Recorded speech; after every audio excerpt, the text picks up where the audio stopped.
Hola, muy buenas tardes, queridos amigos, queridas amigas. Bienvenidos como siempre en Buena Hora.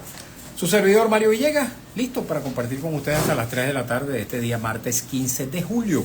Nuestro programa, una presentación de Agrepa, el mejor asfalto que se produce en Venezuela. Agrepa, agente sería asfalto de primera. Y del servicio geriátrico del doctor Eugenio Portillo. Consulta previa cita por el teléfono 0414-309-0806, 0414-309-0806. Como todos los martes, tenemos también, a partir de las 2:30, aunque vamos a adelantarla a partir de esta hora, la sección Siempre Caracas, con nuestros buenos amigos Carlos Rodríguez y Ángel Cacique. Sin embargo, nuestro queridísimo compañero Carlos Rodríguez no va a poder estar presente el día de hoy porque se le ha atravesado un compromiso familiar ineludible, pero sí tenemos con nosotros a Ángel Cacique. Y como invitado especial, principalísimo, nuestro buen amigo Rafael Simón Jiménez. ¿Cómo estás, Rafael Simón? Bienvenido. Muchísimo gusto de estar aquí como siempre. Ya me estoy acostumbrando. Así es, acostúmbrate. ¿Te gusta el salario? ¿El sueldo te gusta? Bueno, tú sabes que los salarios en Venezuela desaparecieron. Bien, Rafael Simón Jiménez, historiador, abogado, ex vicepresidente del Consejo Nacional Electoral.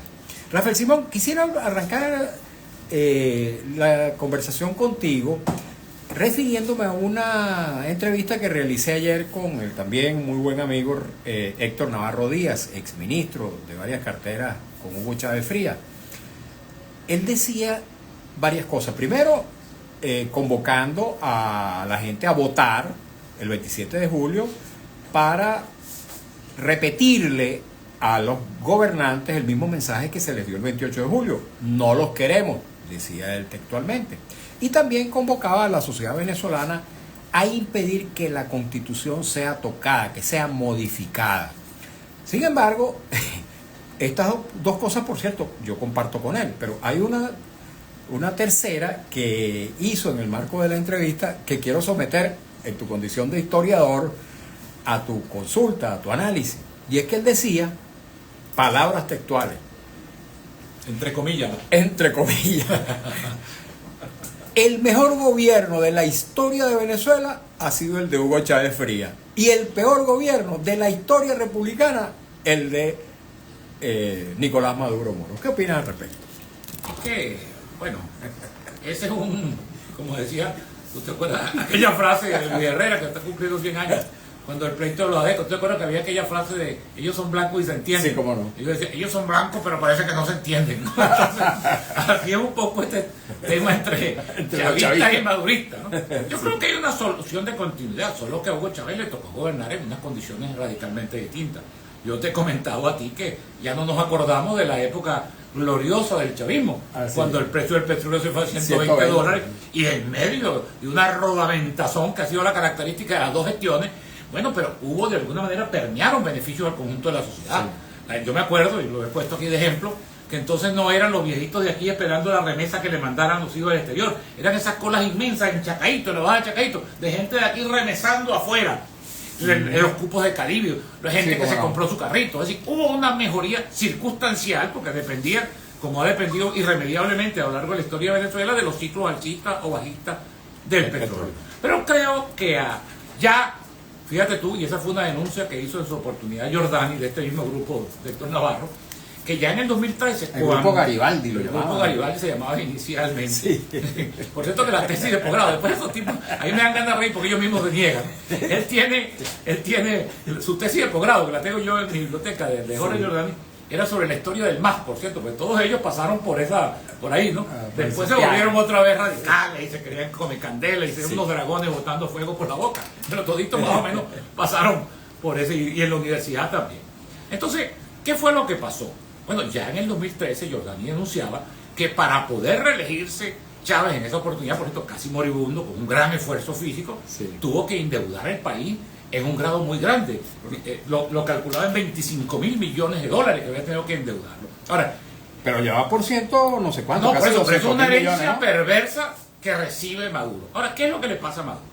Maduro, en primer lugar, es un hombre al que Chávez escoge in extremis. Porque el problema, este no es un problema que solamente aplicable al chavismo. El caudillismo tiene dos males. el caudillo y la herencia del caudillo. Porque el caudillo, como es omnipotente, como es omnipresente, como se rodea de incondicionales, entonces no tiene sucesores. Son 10 men abajo, todos pares interpares, que no tienen ninguna relevancia. Entonces, bueno, in extremis, en aquella rueda de prensa donde aquella cara de Diosdado era un poema, dijo, yo me pronuncio por Nicolás Maduro, y es mi heredero, toda esa cháchara que tuvo ese día. Ahora, ¿qué le toca a Maduro? Como la luna llena. Sí, como la luna llena, como toda aquella cosa lírica y poética. Pero en total es que le toca heredar ya un Estado y un país que venía en mengua, endeudado, en un país donde había una caída estrepitosa del ingreso petrolero, además, y no hace lo que yo creo, lo que yo sí creo, fíjate tú, que hubiera hecho Chávez. Porque yo conocí a Chávez mucho más que todos ellos, que los que fueron adulantes y alabarderos y diosificadores de Chávez. Yo conocí al Chávez verdadero, el Chávez humano con el que compartí desde que tenía 11 años. Chávez era fundamentalmente, primero chavista. Chávez no era ni marxista, ni leninista, ni estalinista, era chavista. O sea, un hombre que se enfermó de poder, la enfermedad de Ibris de la que hablaban, por cierto, los griegos. Pero era un pragmático también. Yo estoy absolutamente seguro que si a Chávez le hubiera tocado enfrentar la coyuntura del 2012-2013 y todo lo posterior, Chávez hubiera hecho un viraje y hubiera inventado, así como inventó a Tony Blair, inventó el árbol de las 3 raíces, inventó a Tito, hubiera inventado otra vez, bueno, Deng Xiaoping, el gran viraje chino, mantener la hegemonía del partido, pero abrir la economía. Hubiera abierto la economía. Estos no. Estos lo que hicieron fue encerrarse más y llevar al país, evidentemente, a un colapso, porque a la quiebra de la empresa petrolera, a la disminución de los ingresos, a todas esas medidas absurdas, al bloqueo, también hay que decirlo con toda la sinceridad, pues llevaron al país al caos y al colapso. Yo creo que ese era el momento del viraje hacia una economía como la que quieren hacer ahora, solo que en condiciones absolutamente deterioradas, porque ellos defienden el socialismo y la realidad de Venezuela en la economía es un capitalismo neoliberal salvajísimo, lo que tenemos en la realidad cotidiana de Venezuela, por supuesto cubierto de propaganda, todas estas cosas que ellos saben hacer, por cierto, muy bien. Pero yo creo que hay una solución de continuidad entre el chavismo y el madurismo, solo que el madurismo no supo dar el viraje en el momento, bueno, y le tocó tragarse las verdes. Sí. Tú sabes que eso que tú dices coincide de alguna manera con una afirmación que yo he hecho desde hace mucho tiempo. Yo he dicho, Chávez corrió con la inmensa fortuna de morirse antes de que le estallara la crisis en las manos. Claro. Ahora fíjate, ahora que hablaste de la escogencia de Nicolás Maduro en aquel dilema que Chávez tenía, Cabello, Maduro, Héctor Navarro dijo algo aquí que a mí me llamó mucho la atención. Dice que esa escogencia la tuvo que hacer Chávez en una situación de muy precaria salud, ya sin fuerzas, ya sin digamos, muy vulnerable y muy influenciable. Y dijo que él imaginaba, pues yo le hice la pregunta expresamente, que Fidel Castro pudo haberle recomendado a Chávez nombrar a Maduro porque además Maduro había pasado por varias escuelas de formación política en La Habana. Claro, en la escuela. ¿Qué sabes tú? En la escuela Nico López estuvo él. Sí. Por cierto, estuvo también Ismael García. Yo no sé si fueron compañeros de curso, pero sé que estuvo allá también, en Cuba. Una escuela de formación de cuadros del Partido Comunista Cubano. Y estuvo, por ejemplo, sí, yo recuerdo en la escuela Lázaro Peña, que era un líder sindical cubano muy famoso, estuvo Aristóbulo Isturi y otros grandes dirigentes sindicales de la época con quienes yo compartí en otros tiempos. Pero ciertamente Fidel yo lo que creo... ¿Se parece Maduro a Fidel? No se parece Maduro a Fidel. ¿En qué se va a parecer? Fidel es una figura omnipotente y omnipresente. Un engendro del mal, pero un hombre con un talento. Pero me refiero a su obra claro, pero es que mira, gobierno. La revolución bolivariana, entrecomillado con 10 comillas de un lado y 10 comillas del otro, ¿qué es el resultado de qué?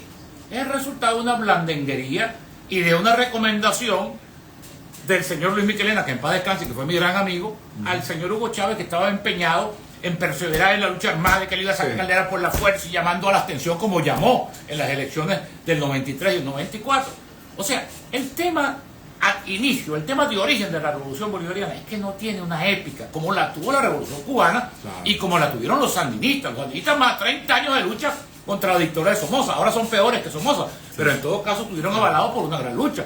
La Sierra Maestra fue una épica continental, además, porque el mundo entero, y sobre todo América Latina, se contagió. Acuérdate eso que había en todas las casas. En mi casa había la canción Bolívar para la Sierra, y toda la lucha de Fidel Castro se convirtió prácticamente en una lucha de los venezolanos. Ahora, ellos tomaron como una épica propia el levantamiento popular del 27 de febrero del año 1989, el Caracazo. Ellos lo que hicieron fue echarle plomo, ¿viste? Así es. No, porque, bueno, por ejemplo, esas cosas son porque a veces, Felipe, a veces hieren, sí, claro, a ese me iba a referir, hieren susceptibilidades, ¿no? Pero ese hombre lo matan ahí en el valle dirigiendo una cosa. Él, como se le daba de guapo, él dijo, dame aquí un escuadrón que yo voy a silenciar eso. Se lo mataron en ese contexto, reprimiendo la rebelión popular. Hermano del general que luego fue gobernador de Carabobo. Claro, de Acosta Cali. Felipe Corta que era, por cierto, compadre de Chávez, y Chávez le dedicó un poema pavosísimo, una cosa yo se lo di a Chávez como siempre, que Chávez se la daba, lo que era el poema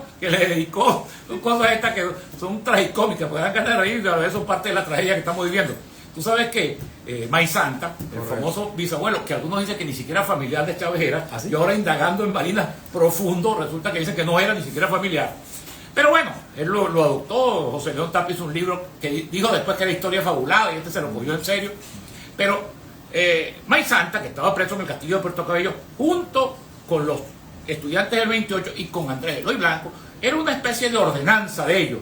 Le traía las cosas, le llevaba las cosas. Y cuando se murió, que se murió en el castillo, Andrés Eloy Blanco le dedicó un poema de caballería, larguísimo. Unos le dicen May Santa y otros el americano porque es alto y hermoso, con entrevallo de alazano. Eso, pero yo se lo di también recitar a Chávez junto con lo de Acosta Calé como 100 veces. Ese era de autoría de Andrés Eloy Blanco, que quiso darle un testimonio a un tipo que se había portado muy bien con ellos, que le llevaba el café. Él era la ordenanza de ellos pero no era propiamente un héroe de la guerra. En absoluto, hermano, que héroe iba a ser. Mira las cartas. Sobre eso hay un cuento bueno, una anécdota histórica que me tocó vivir. José León Tapia fue, bueno, un hombre admirado, querido por mí, en grado superlativo. Prácticamente puedo decir que familia mía, sus hijas son como mis hermanas y todo aquello. Era fundamentalmente un muy buen escritor, porque tenía una prosa muy atractiva, muy cautivadora, pero era un fabulador, o sea, hacía historia novelada, un poco como la de Herrera Luque, que tú no sabes dónde empieza la historia y dónde empieza la fábula, se confunden a veces. Y él creó eso en base a la tradición oral, que en el llano es muy... Y el llanero, hermano, es el prototipo... Con las coplas. No solamente con las coplas, el llanero es muy embustero por naturaleza. Y es embustero no porque el embuste que uno conoce ahora deliberado, es porque le ha tocado. El llanero es como el hombre de la pampa argentina. Entonces vive a mitad de caballo entre la realidad y la fábula. Fíjate tú que todas esas leyendas, la Sayona, el Silbón, todas son la bola de fuego. Y además eso estaba reforzado en ese tiempo histórico porque no había luz eléctrica. Entonces eran los fantasmas. Entonces el llanero es embustero por naturaleza. Y siempre, o exagerado, ¿no? Cuando no es embustero es exagerado. Entonces todas esas historias se las echaron a José León. José León la convirtió en May Santa, el último hombre a caballo. Pero un personaje que no era fabulador, sino historiador riguroso. Llegó a ser diputado, por cierto, del Congreso por el MAN, y fue el cronista de Maracay, Osman Botello, que era investigador histórico. Hizo un trabajo, ahí me dan ganas de reír, porque ese trabajo me lo dio a mí en sus originales, por allá en el 2001-2002, José Agustín Catalá, que fue mi hermano del alma, que yo quise muchísimo. Me lo dio, yo lo leí en los originales, pero se le ocurrió, como siempre los adulantes quieren ganar espacio, Hidalgo Bolívar, que era gobernador de Aragua, alguien le metió a la galera, mira, ¿tú sabes quién tiene un libro bien bueno sobre May Santa? Osman Botello. Publica eso, y mandó a hacer como 10.000 ejemplares sin leer el libro. Y Osman allí, como era un historiador riguroso, incorpora las cartas laudatorias donde le pide perdón a Gómez y donde le ruega a Gómez y donde...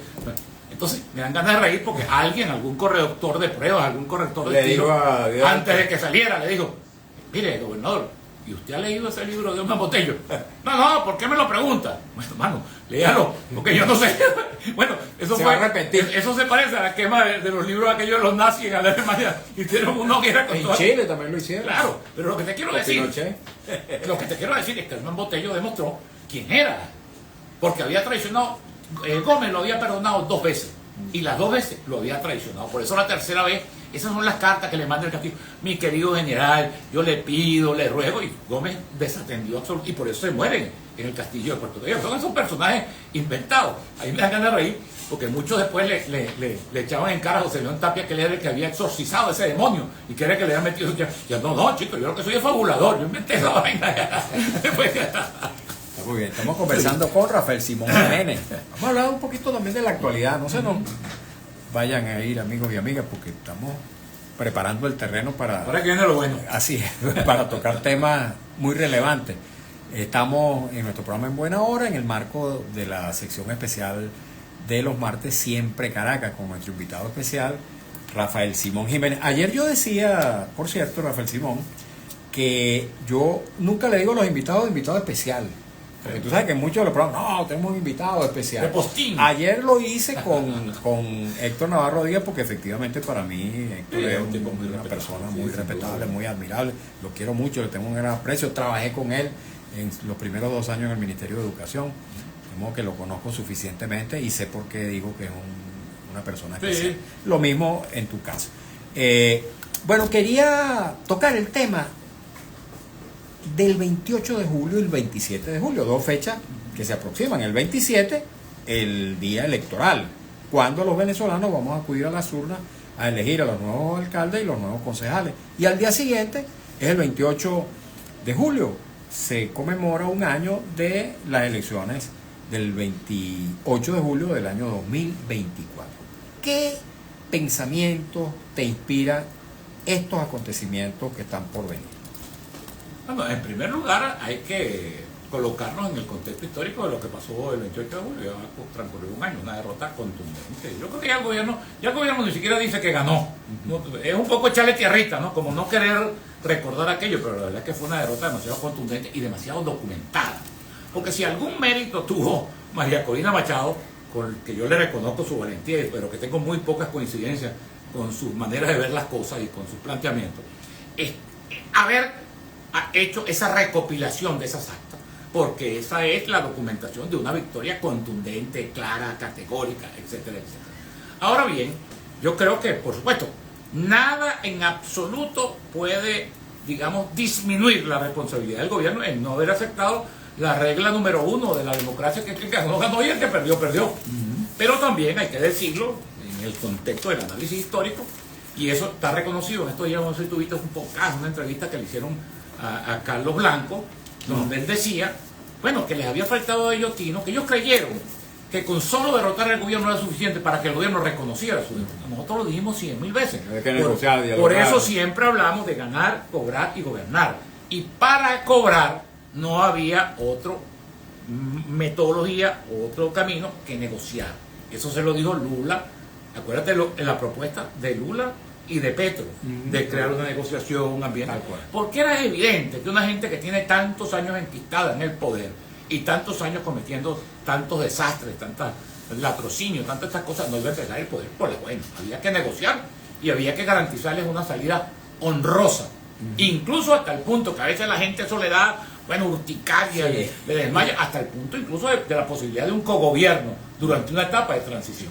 Eso aquí parece un pecado mortal, pero así lo hicieron en Sudáfrica, que era peor, así lo hicieron en Polonia, así lo han hecho en casi todas partes, en Chile, en Argentina, en casi todas partes, porque tú no puedes creer que tú vas a derrumbar un régimen de 25 años y lo vas a sacar del poder de la noche a la mañana, como pasaba en la Cuarta República. Bueno, aquí está Copey, aquí está la nueva DEA, bueno, aquí está. No, porque se ha roto, y además porque esta gente no oculta su deseo de permanecer en el poder a tiempo indeterminado y por encima de lo que sea. Entonces, evidentemente... Y también están documentadas, te pregunto, Rafael Simón, todas esas tropelías y latrocinios a los que tú te referías. Bueno, ¿están documentados también? Se lo han documentado ellos mismos, porque según Tarek William Saab, no, te lo estoy diciendo en serio, Tarek William Saab dice que él ha desmantelado 134 mafias en la industria petrolera. Imagínate. Y solamente 2 mafias, solamente si tú sumas lo que ellos dicen, nosotros no está diciendo Rafael Simón, nosotros está diciendo Tarek William Saab, supuestamente con los pelos en la mano. Bueno, solamente lo que se robó Rafael Ramírez y lo que se robó Tarek Aizami, ahí hay como 50.000 millones de dólares. Y mira, porque ellos le dan duro, porque ellos, la justicia chavista se administra discrecionalmente. Sálvame a este, a justicia a este. Pero cuando tú sumas, porque ellos le han dado duro a los ladrones. hay muchos ladrones que han caído en desgracia absoluta, muchos incluso que se han enriquecido con ellos mismos. Acuérdate del primo de Rafael Ramírez, el vendedor de seguros famoso que sí. se creía poderoso. Bueno, todas esas cosas, cuando tú sumas eso, es lo que te digo, yo no, dijera el tipo, a mí no me complique, dijera el portugués, son ellos mismos, ahí están documentados, que Tarek William Sá cada vez que se ufana de eso. Sí. Entonces eso está documentado, peor todavía, documentado por ellos mismos. Entonces, a tu juicio, habría que haber negociado y, por supuesto, establecer un mecanismo de lo que se llama la justicia transicional, en todo caso, si no el cogobierno, si era que... Es que le pueden combinar las dos cosas. Las dos cosas. Yo soy académicamente especialista en Derecho Transicional. Es más, tengo un libro, ¿Ah, sí? un libro editado por la Editorial Académica Española sobre la justicia transicional, que fue mi tesis de posgrado en una maestría que yo hice en una universidad española, en la Universidad de Rey Juan Carlos. La justicia transicional no es más que un conjunto de medidas, y eso se ha implementado muy bien en Colombia, sí, que implican el establecimiento de la verdad, el establecimiento de una justicia que tiene distintos grados según la responsabilidad, pero que busca el fin último, la reconciliación del país. Porque lo más importante no es solamente salir de este hueco, de este desastre, de esta tragedia que estamos viviendo, sino reconstruir a Venezuela, volver a tener un país en paz, en bienestar, volver a soñar con esa Venezuela con la que nosotros nos creamos. Así. Nosotros que somos contemporáneos, esa Venezuela de oportunidades, esa Venezuela donde la educación era el gran resorte de ascenso social, donde a mediados de los años 70 más del 50% del país era de clase media, donde tú tenías todo. Bueno, ese panorama lo disfrutó uno a plenitud. Hay una frase, perdona que te interrumpa, pero hay una frase buenísima que a mí me gustó, que la dijo alguien, no es de mi autoría, pero me gustó mucho. Decía, contra los adecos se vive mejor. No, esa podemos decir, contra los adecos y los copellanos se vive mejor. Hay un libro de Ramón Guillermo Aveledo que se llama La Cuarta República, la virtud y el pecado, que es un juego de luces y sombras. Ahora, la etapa decadente, esta mañana lo conversaba yo con mi extraordinario amigo Eduardo Fernández. La etapa decadente de la Cuarta República tuvo una cosa muy seria.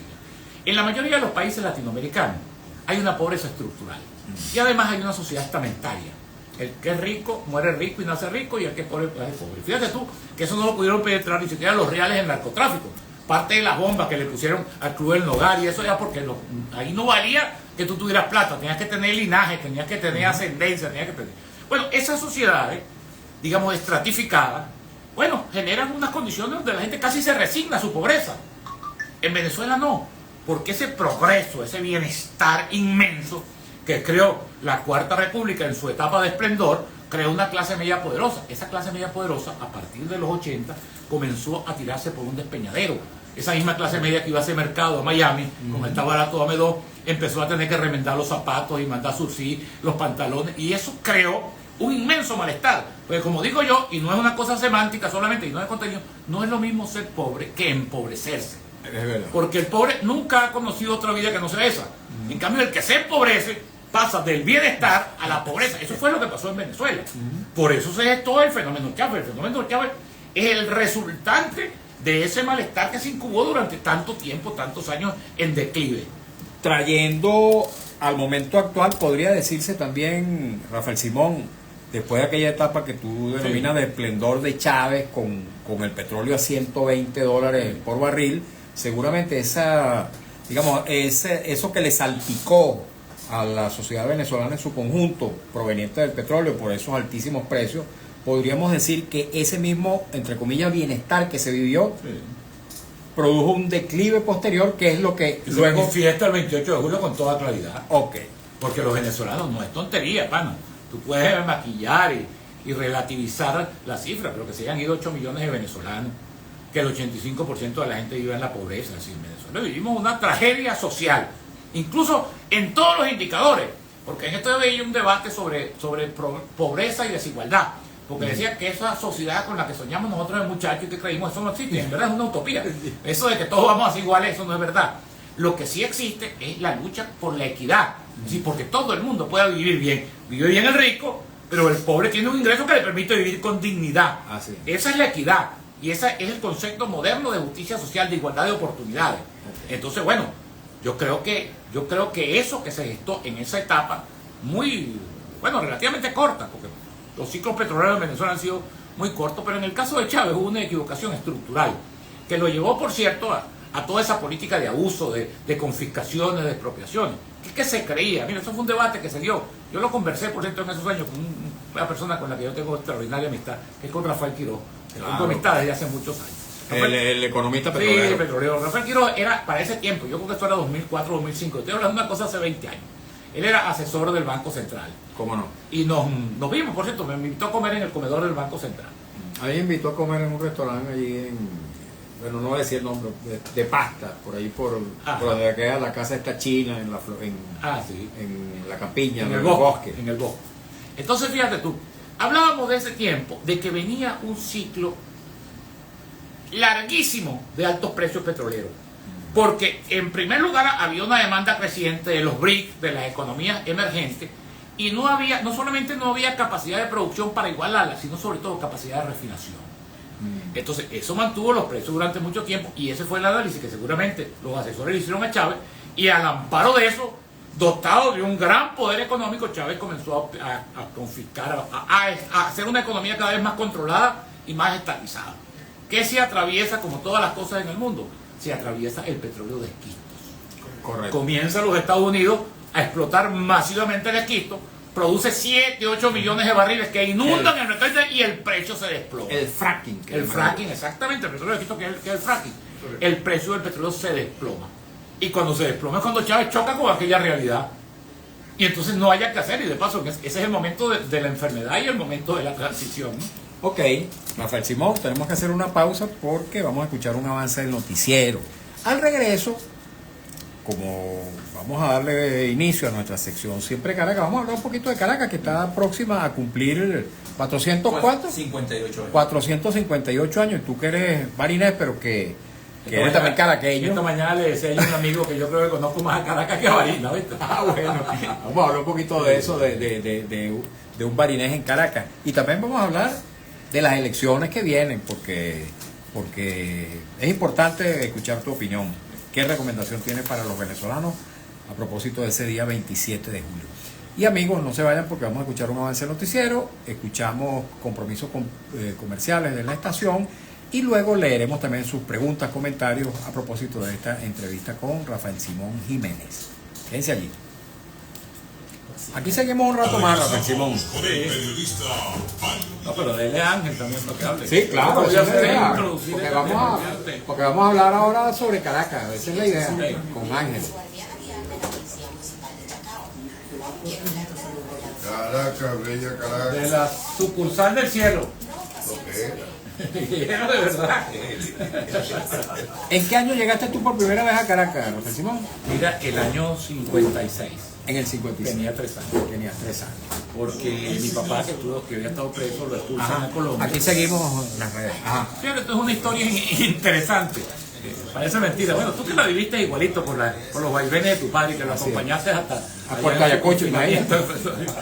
Bueno, chicos, yo primero soy hijo de un milagro, no sé si de la democracia o de la dictadura, pero mi padre se casaron en 1946 y a los 9 meses exactos de casado nació mi hermana. Después mi mamá comenzó a ver que, bueno, para esa época no había ningún método anticonceptivo. Las familias más bien buscaban ser grandes, familias grandes, y sobre todo el tema del hijo varón, que era clave para el machismo de la dominante entonces. Pero mi mamá pasa 1 año, pasan 2 años, pasan 3 años, pasan 4 o 5 años y no sale en estado. Imagínate tú la varina, los médicos de la varina de ese tiempo, ¿no? Mi mamá va a 2 o 3 médicos generales que además no tenían ningún tipo de mecanismo de verificación, ¿no? Y la respuesta que le dieron, mire, doña Trina, debe ser que se le ligaron las trompas. Eso era lo que decían para esa época, las trompas de falopio, ¿no? Sí. Pero mi papá, en uno de esos vaivenes carcelarios, lo condenan a pagar 18 meses de cárcel en la cárcel de Trujillo, donde por cierto se fugó después, años después se fugó Fabricio Ojeda y Luen Perón. Entonces mi mamá se queda en Barinas porque mi mamá trabajaba, era maestra educadora, y mi papá va a pagar sus 18 meses de cárcel. Cuando regresa de los 18 meses de cárcel, yo me imagino cómo vendría de cargado, amoroso. Bueno, ahí sale mi mamá en estado. O sea, casi un milagro, porque mi hermana, nosotros fuimos 2 hermanos, y fíjate tú, después no vuelve a tener hijos tampoco. Yo fui casi un milagro. Y mi hermana me llevaba 7 años de edad a mí por delante. Pero cuando yo nací, a los 13 días, vuelven a poner preso a mi papá, lo tienen en la cárcel pública. Y Bueno, la cárcel pública quedaba al cruzar de mi casa, ¿no?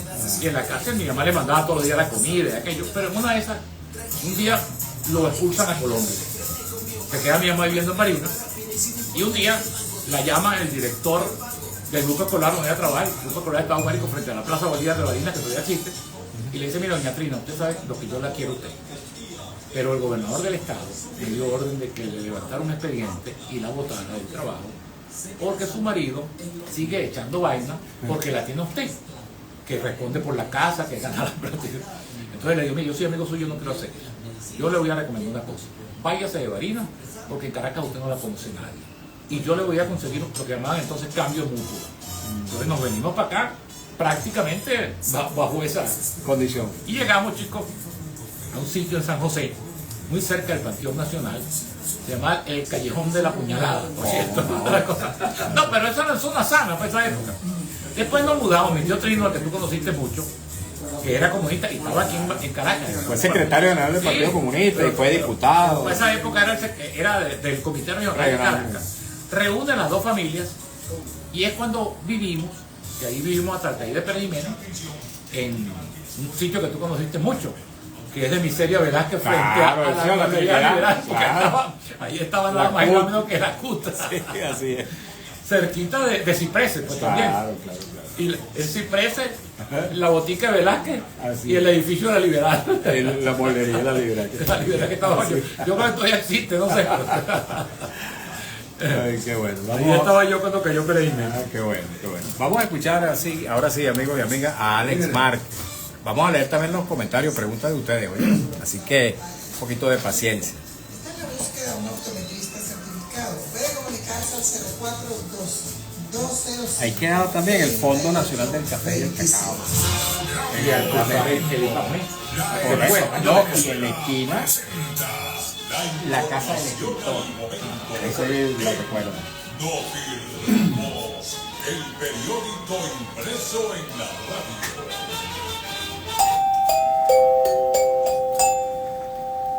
Notirrimos informa, la selección nacional de softball arribó hoy martes al país luego de su participación en el Mundial de la Disciplina celebrado en Canadá, en la que conquistaron su primer título en la historia.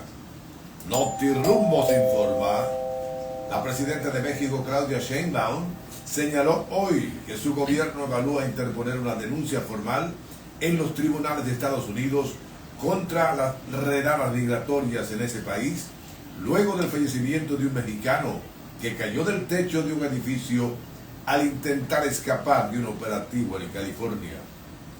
Radio Rumbos al servicio de su mejor amigo el pueblo.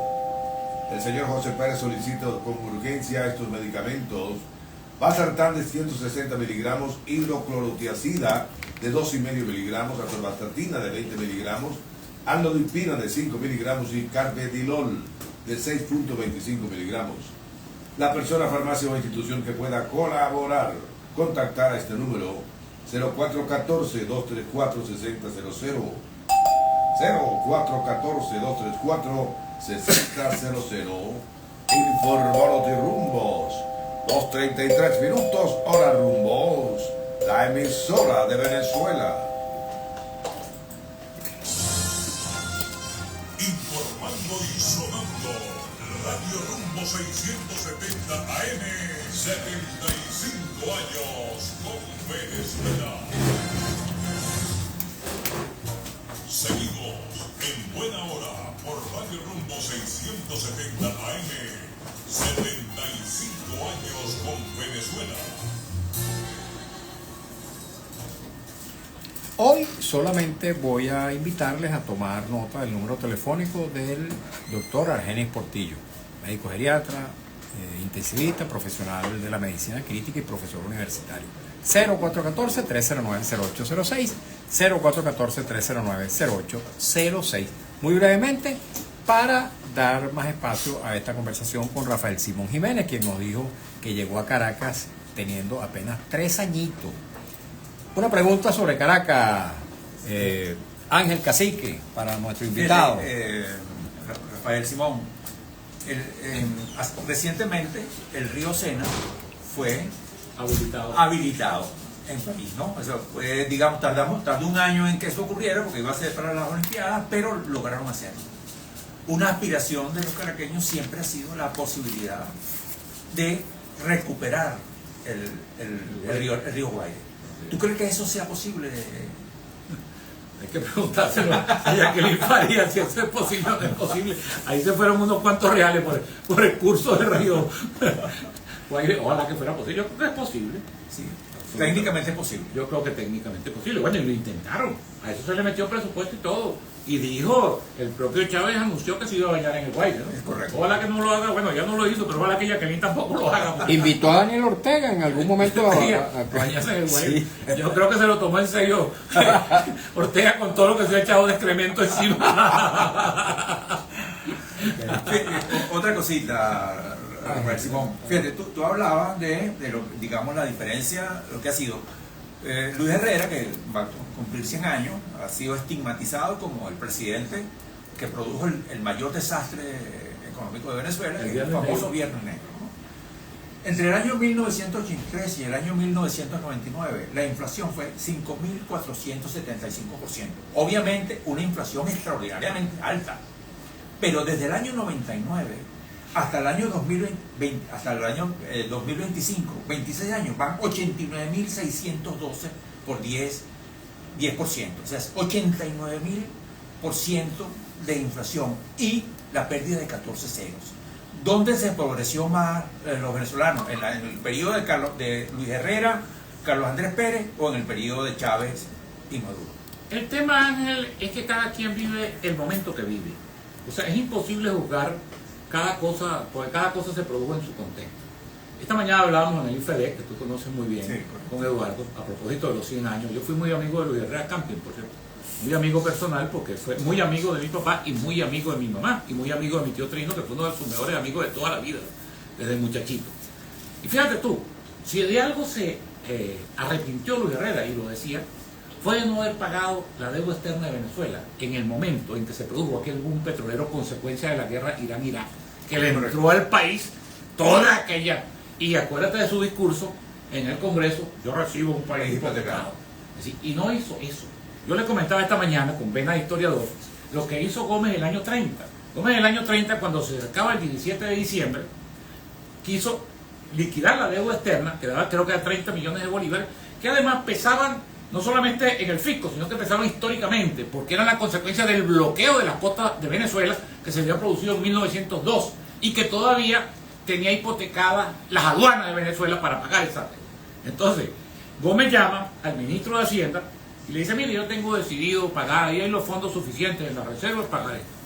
Y tú sabes cómo son los economistas. Por eso dicen que duran 6 meses diciendo lo que va a pasar y 6 meses diciendo ¿por qué no ocurrió? Entonces, trataron de convencer a Gómez. Le dice: mire, general, yo respeto sus decisiones, pero yo le voy a explicar. La deuda nuestra está contraída a un interés de la tasa no sé qué cosa más LIBOR, y la colocación de esos fondos es la tasa. O sea, había una diferencia que le daría una ganancia a la República. Gómez le dice: mire, pague la deuda, ya le dije.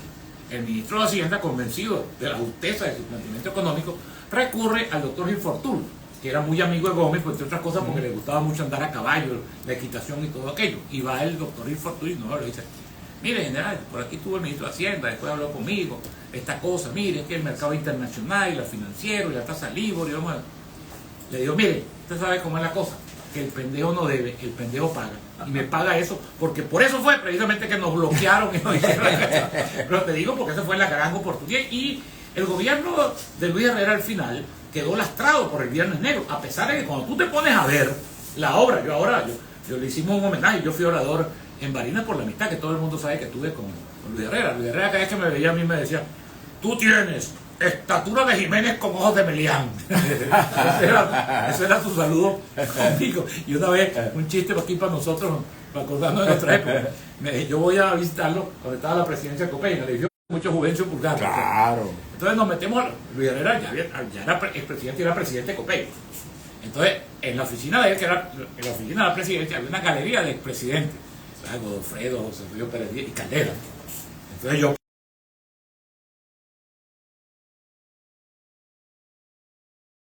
Por eso mandaba, ya Stalin no ayudaba cómo presentar la foto, porque tuvo que cortar tanta. Sí, primero Trotsky. A Trotsky, imagínate tu primer comisario y primer jefe del Ejército Rojo y desaparecerlo de la historia, ¿no? Así es.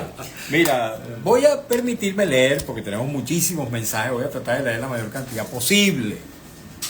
Fíjate tú lo que dice Chirulo1954 a través del Instagram @MarioVillegas100. Es un piropo para ti. Fíjate lo que dice. Música para nuestros oídos. Bienvenido, señor Rafael Simón Jiménez. Ajá. Dice León de ese sentido, hoy, mañana y en lo sucesivo continúo alzando mi voz por la libertad de todos los presos políticos y detenidos desaparecidos ya. Mensaje que recibo todos los días y todos los días suscribo. Así es. Y tú también, por supuesto, y Ángel también. Aquí estamos por la libertad de todos los presos políticos y porque no existan presos políticos en ninguna parte del mundo, pero nosotros somos venezolanos y no los queremos en Venezuela. Que no haya presos políticos. Más mensajes, que tenemos muchísimos. Garrido Francino Lustari, buenas tardes, licenciado. Saludos al invitado de lujo.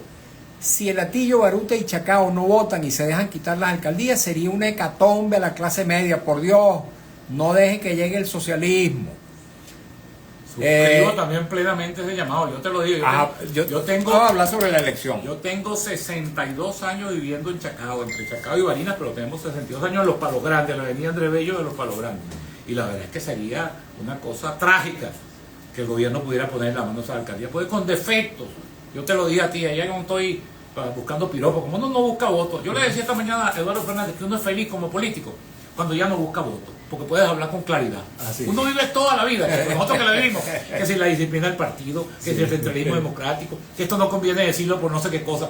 Cuando uno tiene esa libertad es como si uno se liberara a uno mismo, entonces uno puede hablar con claridad. Yo te lo dije la otra vez que yo, esta gente de Fuerza Vecinal, llegué a tener mucha cercanía, incluso mucha amistad con ellos, pero luego me decepcionaron. Sí. Pero con todo y eso, con los errores que pueda tener Duque y con los errores que puedan haber en Baruta y los que puedan haber en el Atillo, bueno, chicos, se han preservado.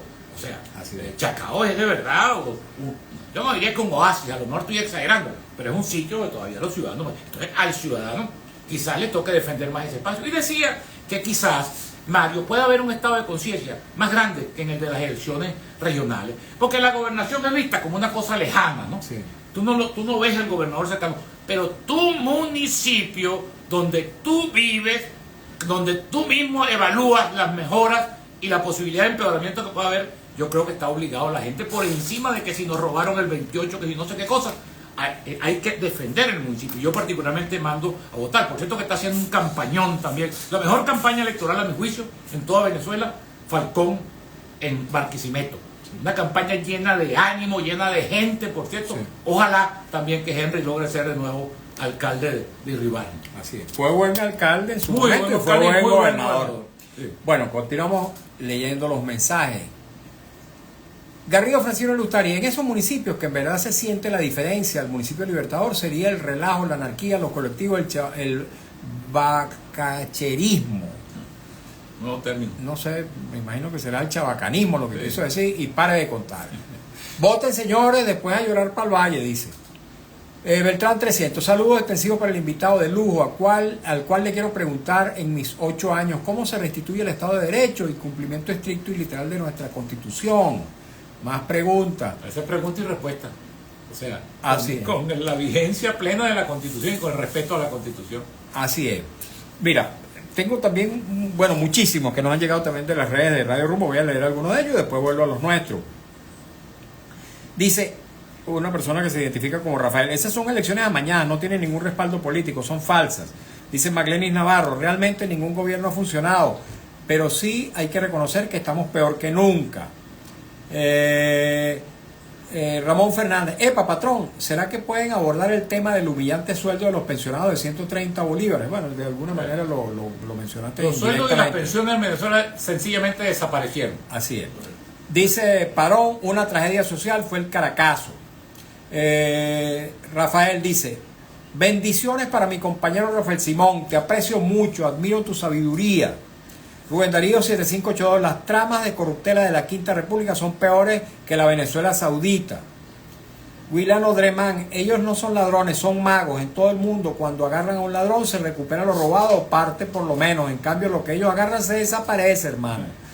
Rubén Darío, Chávez fue un caudillo populista sin tener autonomía intelectual.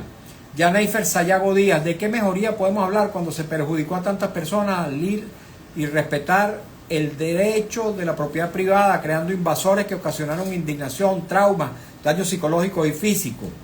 Dice una usuaria, señor Mario, ¿puede por favor dar el número del doctor Portillo? ¿Cómo no? 0414-309-0806. 0414-309-0806. Dice Alexis, puro señor hablando tontería, no aportan nada. Usuario dice, tranquilo Rafael Simón, ya te van a llamar para un ministerio. Y en algún momento alguien hacía un comentario, dice Freddy Contreras, don Rafael Simón, con uno de los periodistas que no claudican, ciertamente, ni él ni yo claudicamos. Más mensajes. León del Valle Sugestivo, gracias por el invitado. Mario, opinión importante en tiempos borrascosos. Ángel Santamaría, saludos Mario. Y a la biblioteca Rafael Simón, de una biblioteca. Y a la biblioteca Rafael Simón, ya no sé qué pensar de todo ese proceso político que vive Venezuela. Para que exista una salida a nuestros problemas es necesario que ambos sectores políticos, no concluye la frase, estén dispuestos a tragarse lo más difícil por digerir. Aún tengo fe de lo que habla María Machado, pero en el plano de las realidades me provoca es llorar. Los chavistas no quieren a Venezuela, ni siquiera lo que pregonan lo llevan a la realidad. Chávez engañó a un pueblo noble e ignorante. Nos falta mucho por aprender, nos enamoramos de todo aquel que nos hable bonito. Garrido Francino Lustari, licenciado Mario, mire, aquí es para que estemos como Dubái, por el platero que entró cuando Chávez. Mire, Ali Khalifa, el presidente de Guyana, está haciendo un puente con solamente 280 millones. O sea, ¿qué piensan ustedes? Mucho real en Venezuela, Rafael Simón. Y todavía hay mucho real. Lo que pasa es que en Venezuela hay una economía subterránea. Hay que ver lo que provee, por ejemplo, todo lo que es la zona del oro, los recursos. Venezuela tiene todavía muchos recursos que bien administrados servirían para recuperar el país. Yo creo que ese tiene que ser la gran meta, Mario, de cómo nosotros podemos construir un país distinto, un país de bienestar, un país de igualdad de oportunidades, un país de paz y un país de democracia, hermano, porque la democracia, ¿qué es? Como lo vivimos nosotros en la Cuarta República. Tú y yo fuimos opositores a todos los gobiernos de la Cuarta República, pero había convivencia, había respeto por la idea de cada quien, había pluralismo. Esa es la esencia de la democracia, junto con la alternabilidad, junto con el respeto por la Constitución, por el respeto de los derechos humanos. Esa es la democracia. Ojalá que nosotros volvamos a tener democracia en lo político y justicia social en lo económico y social. Así es. Ángel. Mira, Rafael Simón, el sábado se efectuó una reunión en la sede del Teatro Cantaclaro, antigua sede del Partido Comunista. Sigue siendo la sede del Partido Comunista. Sí, para discutir todos los sectores sindicales y obreros de Caracas, la coordinadora metropolitana, para discutir el problema, digamos, de la unificación de las fuerzas sindicales. Y la conclusión de esa reunión fue una sola.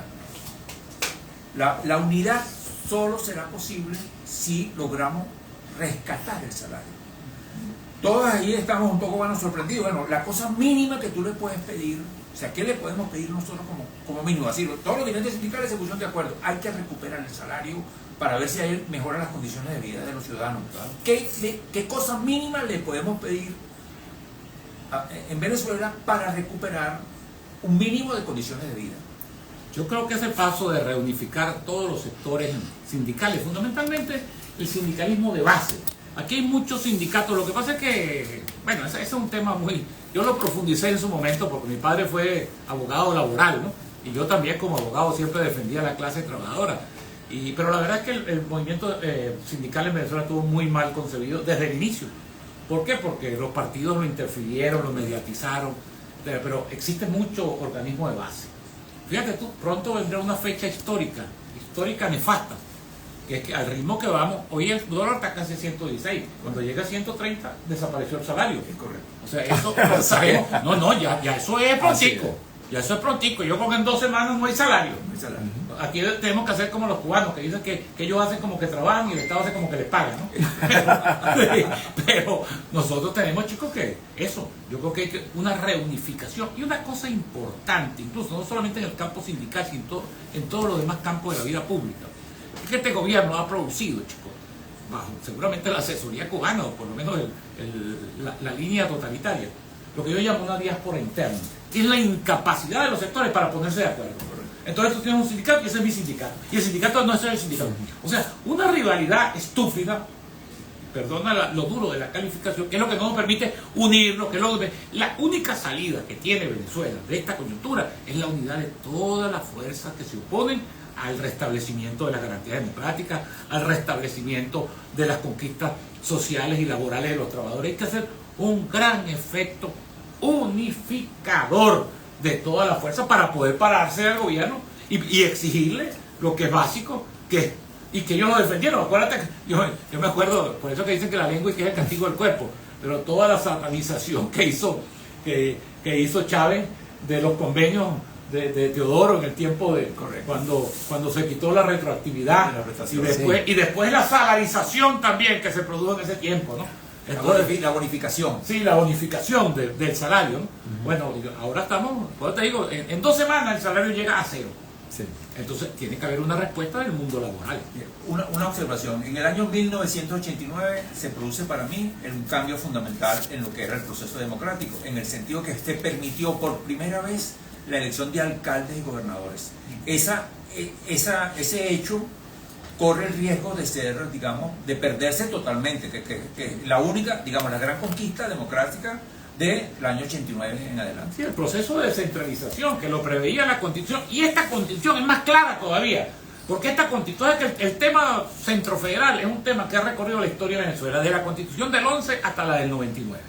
Y siempre hubo una cosa gatopardiana, porque por ejemplo la del 61 decía, el Venezuela es un Estado federal en los términos de esta Constitución, pero no decía cuál era. Ahora, la del 99 aclara, dice, Venezuela es un Estado federal y descentralizado, le pone el segundo apellido. La descentralización implica, que fue como se avanzó de Pérez y luego cuando Ramón J. Velázquez y luego de Caldera, de la transferencia de competencias y de recursos a las regiones.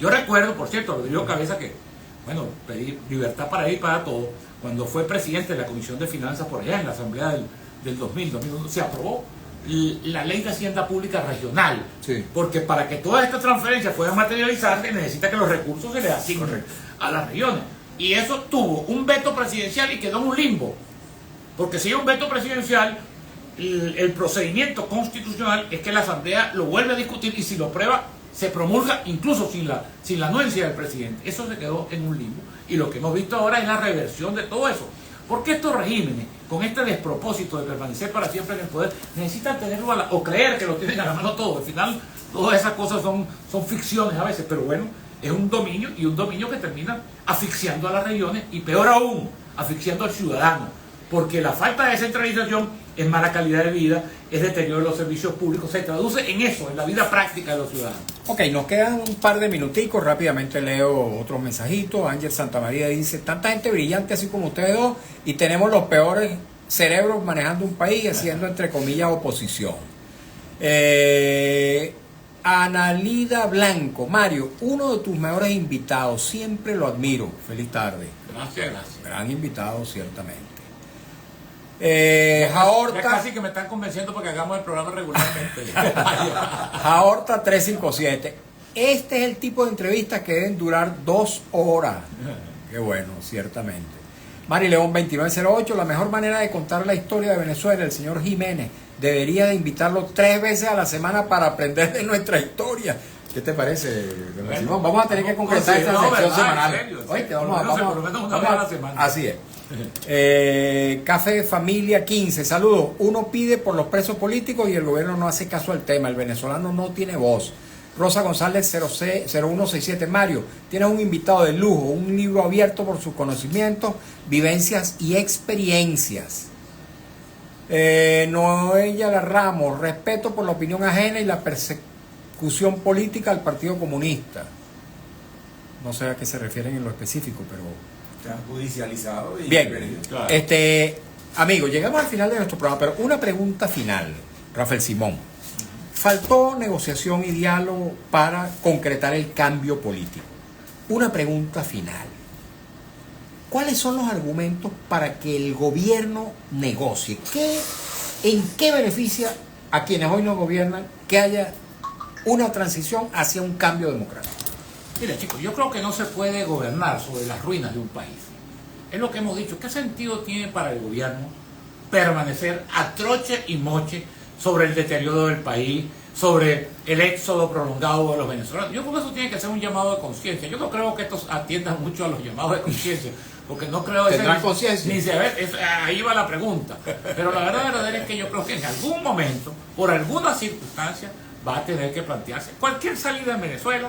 Olvídate tú, aquí no hay salidas mágicas, aquí no hay salidas abruptas, aquí cualquier salida va a ser el producto de un proceso de negociación donde seguramente intervendrán los factores internos y también tendrá que haber de alguna manera una ayuda, una participación a título, como lo ha habido pues en todos estos diálogos de Doha, de Curazao, de todo lo que se han hecho. Yo creo que la comunidad internacional tampoco puede permanecer indiferente frente al caos y a la situación de deterioro de las libertades públicas en Venezuela. Rafael Simón, muchísimas gracias por tu acompañamiento el día de hoy. Ángel Cacique también, muchas gracias, Ángel.